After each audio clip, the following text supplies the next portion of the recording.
Admiral Isoroku Yamamoto, the brilliant yet fatalistic architect of Japan's early naval victories, sat inside the cramped fuselage of a Mitsubishi G4M Betty bomber streaking toward Balalai near Bougainville. The man who once promised to dictate peace terms in Washington had less than a minute to live, and no idea that American fighters were already closing from behind at more than 350 miles per hour. What happened in the skies over Bougainville that morning would become one of the most audacious precision strikes in military history, a mission so improbable that Japanese intelligence refused to believe it for weeks. When their investigators reached the jungle crash site, measured the distances, and plotted the intercept angles, they faced an impossible truth.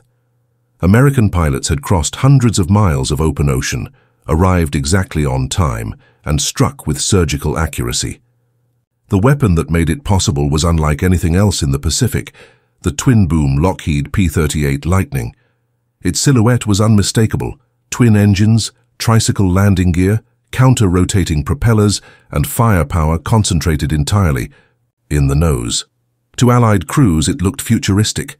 To Japanese pilots, it became legend, the fork-tailed devil.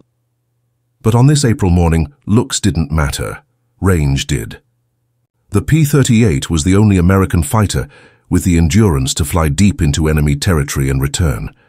The story begins not with the intercept, but with a message. 5 days earlier, American cryptanalysts at Station Hypo in Pearl Harbor intercepted and decoded a Japanese naval transmission. It revealed Yamamoto's detailed inspection itinerary: departure from Rabaul, arrival at Balalai, times, aircraft types, and escort composition. It was a blueprint for ambush.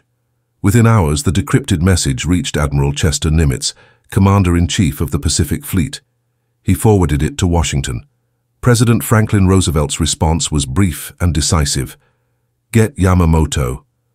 The task fell to the Army Air Force's 339th Fighter Squadron, part of the 347th Fighter Group stationed at Henderson Field. But planning the intercept seemed impossible. Balalai Airfield lay more than 400 miles away across empty ocean. No radio beacons, no landmarks, and the route passed near Japanese-held islands lined with coast watchers. Even if the Americans reached the target unseen, they would have only minutes to locate Yamamoto's bomber before fuel ran out. Major John W. Mitchell, the squadron commander, studied every variable: speed, wind, temperature, fuel burn, and compass drift. Any error could mean missing the intercept completely or ditching in shark-infested seas. His solution was simple on paper, brutal in practice: fly a low-level dogleg course west of the Russell Islands, then turn northwest on a compass heading of 305 degrees. Altitude, between 10 and 50 feet above the waves, low enough to stay beneath Japanese radar. Radio silence. Absolute. Navigation, by compass, stopwatch, and dead reckoning alone. Mitchell's calculations allowed for a navigation error of no more than 1 degree, 5 miles, over the entire 2-hour flight. Fuel planning was equally tight. At optimum cruise, 2,000 revolutions per minute and 32 inches of manifold pressure, the twin Allison V1710 engines would consume roughly 70 gallons per hour each. Outbound leg, about 280 gallons. Climb and combat, another 100. Return, 280 more. Reserve, just over 100 gallons. There would be no second chance. On the evening of April 17th, Mitchell briefed 18 selected pilots. When they learned the target's name, the room fell silent. This wasn't another patrol. This was justice for Pearl Harbor. 12 P-38s would form high cover, 4 would make the direct attack. Mitchell would navigate. Captains Thomas Lanphier and Rex Barber would execute the intercept. At 7:25 a.m. on April 18th, the formation thundered down Henderson Field's steel mat runway and lifted into clear blue sky. Each Lightning carried full internal fuel, 2 165-gallon drop tanks, 4 50-caliber machine guns with 500 rounds each, and a 20mm cannon with 150 shells. Takeoff weight, over 18,000 pounds, the heaviest Operational load yet flown by the type. Moments after takeoff, the formation descended to wave-top height and settled on course. Below them, the Pacific was a mirror of blue and white. No land in sight, no navigation aids, only a compass needle and a stopwatch ticking toward destiny. For 2 hours, the P-38 skimmed the sea, each pilot holding formation by instinct and discipline. Their twin booms cut low contrails of spray, the only sign of movement on the empty ocean. The Allison engines purred smoothly, liquid-cooled and steady as metronomes. In the cockpit, the noise was low, the vibration minimal, advantages of the Lightning's unusual design. Mitchell checked his mapboard, compass, and fuel gauges again and again. Timing was everything. They had to reach Bougainville at 09:34, Samuelson not a minute early, not a minute late. At 8:33 a.m., 1 hour and 20 minutes into the flight, the dark green coast of Bougainville rose exactly where Mitchell had predicted. The navigation error after 400-plus miles was less than 2 miles. They were on time, on target, and still undetected. Moments later, a call came over interphone. Enemy aircraft ahead. 2 formations approaching from the north at 8,000 feet, right on schedule. Yamamoto's bomber flight. Mitchell ordered drop tanks released. Silver cylinders fell away and splashed into the sea. The formation split, 12 Lightnings climbing for cover, 4 staying low for the attack. Lanfear and Barber rolled their fighters into a climbing turn toward the lead bomber. Above them, the escort Zeros reacted belatedly. The Americans had come from a direction no one expected. In seconds, the air filled with contrails and flashes of gunfire. The 4 attackers pressed in on the 2 transports. Barber approached from below and behind the trailing Betty. At 200 yards, he fired. Streams of tracers tore into the bomber's right engine and fuselage. Flames erupted from the FE, wing roots as the aircraft rolled and began to fall. At the same moment, Lanfear turned toward the lead aircraft carrying Yamamoto himself. He opened fire in a high-angle pass, raking the bomber from nose to tail. The left engine exploded. Pieces of wing broke away. The plane began a slow, uncontrolled spiral toward the forest below. The entire engagement lasted less than 90 seconds. Behind them, the cover flight mixed with the Zeros in a furious dogfight. The P-38s were faster, heavier, and far better armed. Lieutenant Besby Holmes damaged 1 enemy fighter. Others broke off to protect the remaining bomber, carrying Vice Admiral Ugaki. Mitchell, watching his fuel gauges drop, gave the order to disengage and turn for home. As quickly as it had begun, the battle was over. 17 P-38s formed up for the long journey back to Guadalcanal. One pilot, Lieutenant Raymond Hine, never returned. His aircraft likely ran dry and was lost at sea. The others touched down at Henderson Field 3 hours and 10 minutes after takeoff. Their fuel tanks were nearly empty, but the mission had succeeded. Within days, Japanese radio announcements confirmed what the pilots suspected. Admiral Isoroku Yamamoto had been lost in combat over Bougainville while directing operations. To the Japanese public, it was a national shock. To American forces in the Pacific, it was a turning point, a proof of concept for precision intelligence, long-range navigation, and air superiority. The man who once warned his own government that America's industrial power would be unstoppable had now become its victim. In the dense jungle near Buin, Japanese search teams moved cautiously through the wreckage later that day. They found the twisted remains of the lead G4M scattered across the hillside, still smoldering in places where aluminum had burned white-hot. Inside the shattered cockpit lay the body of Admiral Yamamoto, still strapped in his seat. His wristwatch had stopped at 9:35 a.m., the exact minute Major Mitchell's formation had arrived overhead. The crash investigators noted the tight pattern of bullet holes and the severed control cables that told the story of the final seconds. There had been no chance to escape. At first, Japanese headquarters refused to believe the loss. Radio silence from Yamamoto's inspection flight stretched for hours, then a full day. Only after a second search confirmed 2 destroyed aircraft did the truth sink in. Tokyo issued a carefully worded announcement on May 21st. Admiral Isoroku Yamamoto had fallen in battle while performing his duty. For a nation that had idolized him as the mastermind of the Pearl Harbor attack and the hero of the early Pacific campaigns, the news was devastating. Across the ocean, in the briefing room at Guadalcanal, Mitchell's pilots learned of the confirmation, with quiet disbelief. They had pulled off an intercept that even their own commanders had called nearly impossible, a 1,000-mile round trip over open ocean, a visual rendezvous to the minute, a strike completed without radio guidance or radar. Operation Vengeance, as it would later be called, became a legend before the wreckage had even cooled. Back in the United States, headlines praised the skill of the Yamamoto Avengers. But the real hero was as much the machine as the men who flew it. The Lockheed P-38 Lightning had turned theory into reality. When Lockheed engineers Hall Hibbard and the young Clarence Kelly Johnson began the design in 1937, conventional wisdom said a fighter had to be small, light, and single-engined.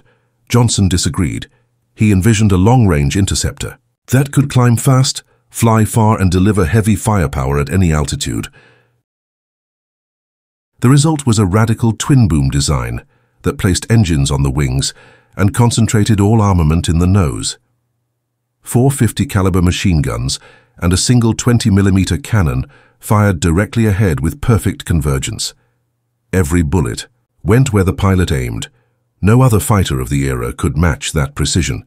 Each P-38's pair of Allison V1710 engines produced nearly 1,500 horsepower apiece, and each was fed by a turbo supercharger that maintained full power even at 30,000 feet. If one engine failed, the Lightning could fly home on the other, a life-saving redundancy in the vast emptiness of the Pacific. Its tricycle landing gear gave pilots better visibility during takeoff and landing, and its wide stance made it stable on rough airstrips like Henderson Field. It was big, heavy, and unconventional, but it worked. Where the light Japanese Zero relied on agility and sacrificed armor and fuel protection, the Lightning relied on power, range, and survivability. Japanese pilots learned quickly to fear it. Saburo Sakai, Japan's highest-scoring surviving ace, later wrote that head-on attacks against the P-38 were suicide. Its nose guns could shred a Zero before it even entered turning range. The fork-tailed fighter, he wrote, was fast, heavily armed, and could absorb punishment that would destroy our planes. Attacking from ahead was fatal. In the months following Yamamoto's loss, Allied pilots flying P-38s would dominate the skies from the Solomons to New Guinea, cutting down bombers and transports that once operated unchallenged.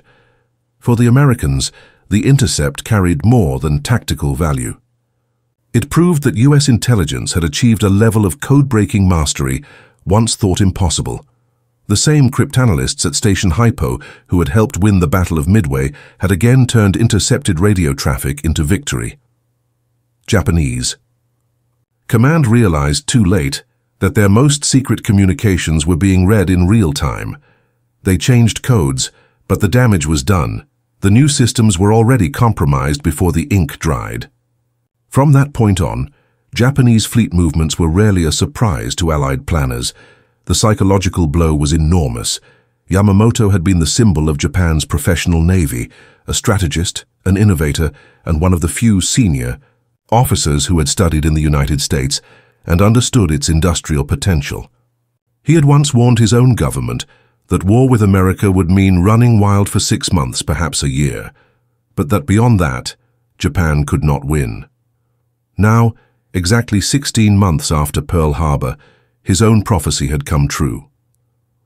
Mitchell's men returned to routine operations, but the story of their mission spread quickly through the ranks. Pilots repeated the tale of navigating by compass over endless ocean, of reaching Bougainville to the minute, of seeing Yamamoto's bomber drift down in flames. They remembered the strange mix of triumph and silence on the flight home, the fuel, gauges nearly on empty, the Pacific stretching endlessly beneath them.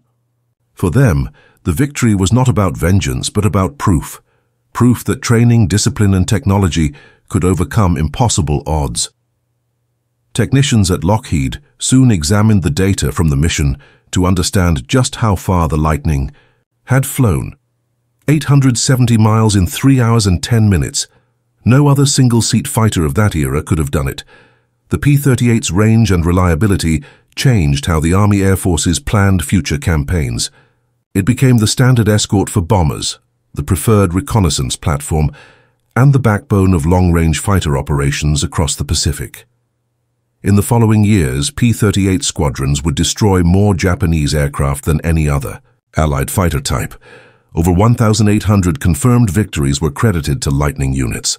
The top two American aces of the war, Major Richard Bong with 40 kills and Major Thomas Maguire with 38, both flew P-38s exclusively. The aircraft that had carried Mitchell's men to Bougainville became a symbol of range, reach, and resilience. Operation Vengeance also changed Japanese naval behavior. Without Yamamoto's strategic vision, his successors became cautious. Fleet movements grew defensive, reactive, uncertain. The bold offensives that had defined Japan's early war years faded. From that April onward, the initiative shifted permanently toward the Allies. To historians, the mission stands as a textbook example of coordination between intelligence and air power, how a decrypted message, precise navigation, and an aircraft designed for endurance combined to alter the course of a war. To the pilots who flew it, it was something more personal, proof that even across the endless Pacific, precision and discipline could bring them home. And in the museums today, where restored Lightnings sit gleaming under hangar lights, there, twin booms casting long shadows on polished floors, visitors still pause before the plaques that read, Operation Vengeance. The story endures because it encapsulates everything that defined the air war in the Pacific: ingenuity, courage, and the belief that no target was out of reach. By the summer of 1943, the legend of the Bougainville intercept had spread through every Allied base in the Pacific. The pilots of the 339th Fighter Squadron were suddenly famous, ordinary men who had executed an extraordinary plan with mechanical precision. Yet none of them saw themselves as heroes. They were soldiers who had done their duty, and in their minds the real credit belonged to the engineers and codebreakers who had made it possible. Without Station Hypo's silent brilliance in cracking the Japanese code, without the Lockheed team that designed the Lightning's unmatched range, the mission would never have left the ground. In Tokyo, the shock was profound. Yamamoto's funeral drew immense crowds, and for a brief moment the empire paused in disbelief. The official statement described him as a warrior who had met his fate with honor, but behind closed doors, the loss was seen for what it was: a crippling blow to strategy and morale. His successor, Admiral Minichi Koga, inherited not only the title of Commander-in-Chief, but also the weight of a fleet now forced onto the defensive. Koga was capable, but cautious, and his leadership lacked the daring brilliance that Yamamoto had embodied. From that point forward, Japan's naval operations grew reactive, fragmented, and predictable. Meanwhile, on Guadalcanal, the Lightning crews returned to their routine missions, intercepts, escorts, and patrols.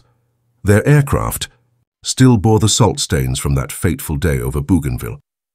Mechanics patched bullet holes, refueled, rearmed, and readied the planes for whatever came next.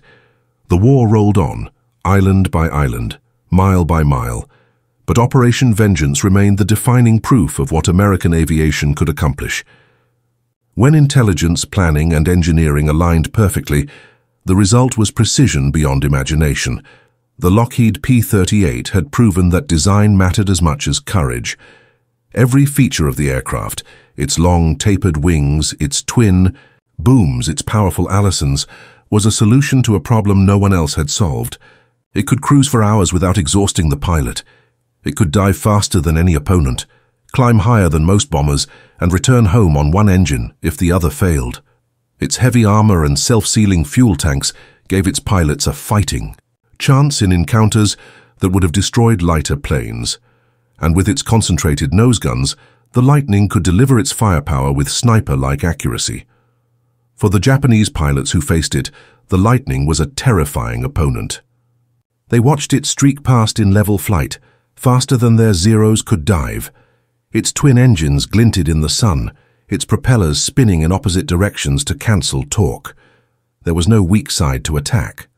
From the front, the P-38 was a wall of tracers. From behind, it could accelerate away with ease. Every encounter forced them to adapt, to avoid the frontal attack that had once been their strength. In time, the Allies would introduce even newer fighters, the P-47 Thunderbolt, the P-51 Mustang, but it was the P-38 that had carried the Pacific War through its hardest months. It escorted bombers from island to island, protected shipping convoys, and hunted enemy reconnaissance planes that once flew unchallenged. Its range turned scattered island airstrips into connected strongholds, and its reliability saved countless airmen who might otherwise have vanished into the ocean. When Lockheed test pilot Tony Levier later reflected on the design, he said the P-38 wasn't just a fighter, it was a concept made real. A weapon built for distance and endurance in a theater, where distance itself was the enemy. In the endless blue of the Pacific, where fuel and navigation defined life or death, the Lightning was king. Operation Vengeance also marked a shift in how wars would be fought. For the first time, intelligence and precision were as decisive as brute force. The mission had been born not from luck, but from mathematics, decrypts, timing, and geometry. Every turn, every gallon, every minute had been calculated before a single engine started. And when the plan met the sky, it worked flawlessly. For the pilots who flew that mission, the memory never faded. Rex Barber, who had fired on the trailing bomber, often spoke about how quiet the return flight felt. There was no celebration, no shouts of victory, only the steady drone of engines and the empty horizon. They didn't yet know whether they had succeeded, only that they had survived a journey that few thought possible. Thomas Lanphier, who also engaged Yamamoto's formation, described the same eerie calm, the feeling that history had just turned a corner, even if no one could yet see how far. After the war, controversy lingered over who had fired the fatal burst that struck Yamamoto's bomber. Both Lanphier and Barber submitted combat reports claiming the hit, and gun camera footage proved inconclusive. For decades, historians debated the angles and trajectories, re-examining every frame of film and every eyewitness account. But in truth, the debate mattered less than the outcome. Both men had flown into enemy skies 400 miles from home and done exactly what they were trained to do. Their precision and Mitchell's navigation were the real victory. By 1945, the P-38 Lightning had become a symbol of American reach. It represented not just a machine, but a philosophy: solve the impossible with engineering, coordination, and will. In an era when most nations built fighters that barely reached the next island, the United States built one that could cross oceans. That advantage reshaped the Pacific War. On the Japanese side, the realization was grim. When intelligence officers measured the wreckage at Buin and compared the distances to Guadalcanal, they knew what it meant. The Americans could strike anywhere, anytime. No base, no commander, no convoy was safe. It was the beginning of the end for Japan's illusion of control over its empire's vast distances. The psychological impact was profound. The loss of Yamamoto was not only the loss of a leader, but of confidence. For a nation that had built its identity on discipline and invincibility, the idea that its most revered admiral could be tracked, found, and taken down with such precision was unthinkable. And yet, it had happened. In broad daylight, with perfect timing by enemies they never saw coming. The message rippled through both sides of the Pacific. For the Japanese, it was a warning. For the Americans, it was proof that their technology, their planning, and their resolve could reach anywhere. Even decades later, when historians retraced the flight path on modern maps, the numbers still astonished. Them 435 miles out, 435 back, 3 hours and 10 minutes in total flight time. Navigation error less than 2 miles. It wasn't luck, it was mastery. Today, restored P-38. Lightnings stand in museums across the world. Visitors pause to admire their elegant twin-boom design, their silver skin gleaming under the lights. Somewhere beneath that shine, one can almost hear the hum of 2 Allisons and the steady heartbeat of a pilot watching a stopwatch, flying by faith, math, and courage. Those planes tell a story far bigger than one battle. They tell of human ingenuity pushed to its limits, of teamwork across oceans, and of a single morning when the sky itself became the ultimate test of precision. And on that morning, April 18th, 1943, the fork-tailed devil found its mark. It hunted across the ocean, struck its target, and vanished into the endless blue. A mission thought impossible became a message written across history, that no distance was too great, no enemy untouchable, and no code unbreakable. Operation Vengeance proved that the future of warfare would belong not to luck or chance, but to intelligence, engineering, and courage aligned in perfect harmony. The lightning's shadow still stretches across time, a reminder of the day when America's pilots flew beyond the limits of fear and came home. In the decades after the war, historians and engineers continued to trace the legacy of the Lockheed P-38 Lightning and the mission that defined it. What happened over Bougainville on that April morning was more than an intercept. It was a glimpse into the future of precision warfare, where information, timing, and design would decide outcomes long before the first shot was fired. The men who flew that day scattered across the world once the war ended. Major John Mitchell returned home quietly, his name etched into the annals of aviation history as the navigator who could find a single plane in the vast Pacific without radar or landmarks. Rex Barber went on to a career in civil aviation, his modesty as remarkable as his skill. When asked years later about the mission, he simply said, "We were sent to do a job. We did it." Lanphier became a public figure, speaking often about that fateful morning. Each man carried his own memories, the glare of sunlight on the sea, the hum of the engines, the tension of watching fuel needles sink toward empty. Each remembered the silence that followed the attack more than the noise of battle. For Japan, the loss of Admiral Yamamoto marked a turning point from which recovery was impossible.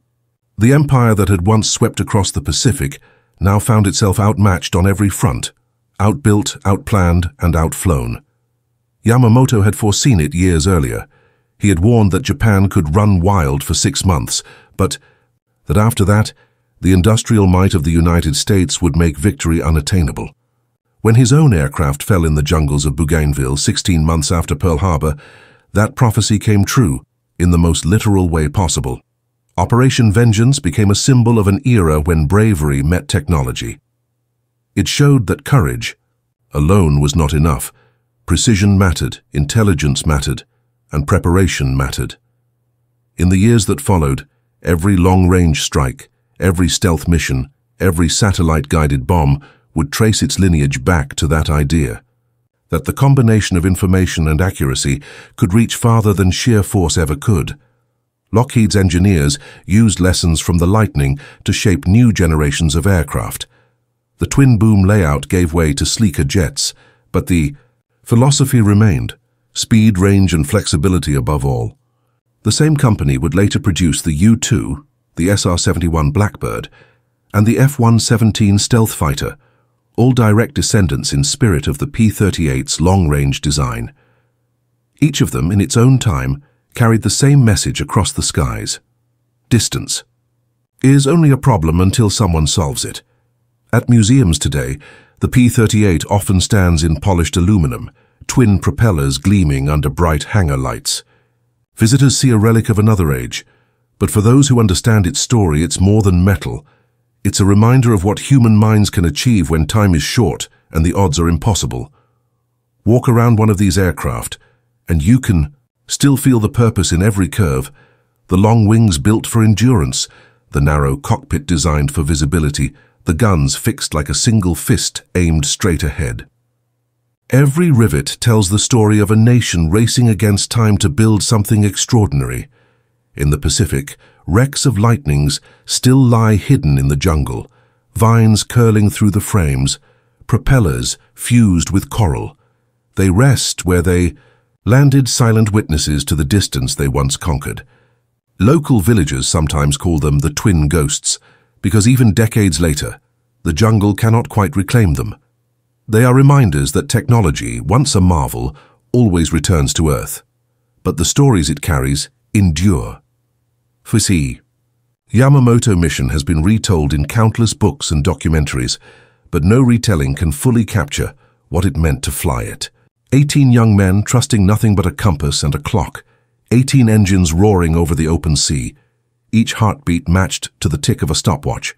No GPS, no radar, no second chances. It was navigation reduced to instinct, teamwork, and faith in the machine beneath them. The precision they achieved that morning still defies imagination. When the P-38s returned to Henderson Field, the ground crews ran out to meet them, counting each one as it touched down. 17 landed. 1 never came home. The pilots climbed. Out of their cockpits, exhausted and half-deaf from engine noise. Some smiled faintly. Others just stared at the horizon they had crossed. For a long moment, no one spoke. They all knew that history had just shifted, not loudly but decisively. In the years after the war, as aviation advanced from propellers to jet turbines, the lightning faded into the background of memory. Yet among veterans, it never lost its mystique. They remembered the way it felt to push the throttles forward and feel both engines pull as one. They remembered the confidence of knowing that even if one failed, the other could still bring them home. And they remembered that impossible morning, when a handful of men proved that discipline and math could achieve what chance never could. Today, when pilots talk about precision strikes or long-range engagements, they are still echoing what Operation Vengeance first demonstrated. Every modern mission guided by satellite, every stealth aircraft that slips unseen across continents, carries the DNA of that 1943 intercept. It was the moment when the art of flight merged with the science of information. And that union changed warfare forever. So when the engines of a restored P-38 start up today, the twin Allisons coughing to life, the propeller blades catching light, it's not just nostalgia. It's a salute to those who flew farther than anyone believed possible, to those who trusted mathematics more than luck, courage more than comfort, and discipline more than fame. It's a reminder that technology, when guided by purpose, can alter history in a single morning. April 18, 1943, 9:35 a.m. A pair of silver wings glinted in the Pacific sun, and the course of a war changed forever. The sound of those engines faded long ago, but their echo still carries across the ocean, across generations, and across the endless sky that the P-38 Lightning once called home.